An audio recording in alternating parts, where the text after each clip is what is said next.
বিশাল উঁচু এক আম গাছের একেবারেই মগডাউন। সেখানে চাদর মোড়ানো অবস্থায় পড়ে আছে রহস্যময় এক অবয়ব। দূর থেকে দেখা যাচ্ছে লোকটির হাত পা শক্ত করে রশি দিয়ে বাঁধা।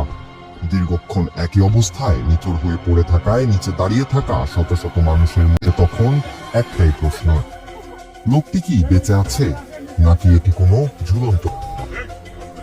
কোনো সাধারণ মানুষের পক্ষে হাত পা বাঁধা অবস্থায় অত উঁচুতে ওঠা যেমন অসম্ভব, তেমনি চাদর মুড়ি দিয়ে ওভাবে পড়ে থাকাটা তৈরি করেছে এক গা ছমছমে রহস্য।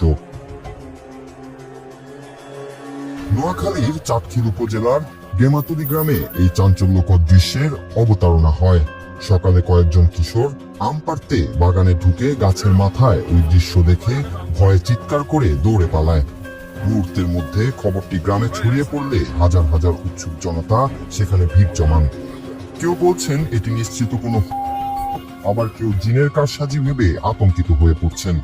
ভিড় সামলাতে ও প্রকৃত ঘটনা জানতে দ্রুতই ঘটনাস্থলে পৌঁছায় আইন শৃঙ্খলা রক্ষাকারী বাহিনী। ওই জায়গা আম গাছের মধ্যে লোকই কেমন পোলাবেন আম টোকাইতাই দেখছে আর যে যেগুলো দেখছে পোলাবেন এগুলো ডরাইছে ওই জন্য আর কি হাল অবস্থা কি পাগল না কি এটা তখন বুঝা যায় না, হাতে উঠিরেছে এই অবস্থায় আছে। লোক গাছে উঠি বসে রয়েছি, জিন্দা না মুদ্দা এখনো বলা যায় না। এখন পুলিশে আসি বসে রয়েছে, এখন ওনাকে নামানোর চেষ্টা চলতেছে। সকাল থেকে শুনতেছে যে সবাই বলতেছে গাছের আগে নাকি একটা লোক দেখা যায়, জীবিত না, তো এটা কেউ বলতে পারতেছে না। এখন উনি কেউ বলতেছে উনি ঘুমাইতেছে, কেউ বলতেছে উনি পাগল, কিন্তু ওনার কোনো পরিচয় নাই, মুখে একটা মাস্ক লাগানো, চিনাও যায় না তাকে। ওয়ার্ডের আমার বড় ভাই আমাকে ফোন দিছে যে গাছের উপর একটা লোক নাকি শুয়ে আছে। এরপরে আমি আসার পর আমি দেখতেছি যে আসলে সেই কিংবা জীবিত ওটা আমরা শনাক্ত করতে পারি নাই। এরপর আমি প্রশাসনকে ফোন দিয়েছি, প্রশাসন আসছে, অন্যার চেষ্টা করছে।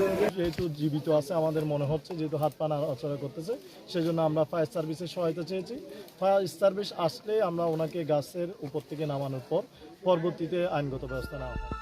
পরিস্থিতির জটিলতা বুঝে পুলিশ দ্রুত খবর দেয় ফায়ার সার্ভিসকে। শুরু হয় এক রুদ্ধশ্বাস উদ্ধার অভিযান। লোকটি জীবিত নাম তা নিশ্চিত না হওয়ায় উদ্ধারকারীরা অত্যন্ত সতর্কতার সাথে গাছে ওঠেন। দীর্ঘ 3 ঘন্টার নাটকীয় প্রচেষ্টায় উদ্ধারকারীরা বুঝতে পারেন লোকটি জীবিত। শেষমেশ ছলে বলে কৌশলে এবং খাবারের লোভ দেখিয়ে ওই ব্যক্তিকে মগডাল থেকে অক্ষত অবস্থায় নিচে নামিয়ে আনতে সক্ষম হন ফায়ার সার্ভিসের কর্মীরা। আকাশচুম্বী উচ্চতা থেকে তাকে নামিয়ে আনার দৃশ্যটি উপস্থিত সবাইকে বিমোহিত করে। নিচে নামিয়ে আনার পর জানা যায় এই রহস্যময় ব্যক্তির নাম নীরব। প্রাথমিকভাবে ধারণা করা হচ্ছে তিনি মানসিকভাবে বিকারগ্রস্ত, যার ফলে নিজের জীবনের ঝুঁকি নিয়ে তিনি এমন অদ্ভুত কাণ্ড ঘটিয়েছেন। নীরব নোয়াখালীর পাশের এলাকার বাসিন্দা হলেও তার অসংলগ্ন আচরণের কারণে বিস্তারিত পরিচয় পাওয়া কঠিন হয়ে পড়েছে। বর্তমানে তিনি পুলিশ হেফাজতে রয়েছেন। পুলিশ জানিয়েছে তার পরিবারের সন্ধান পাওয়া গেলেই তাকে হস্তান্তর করা হবে।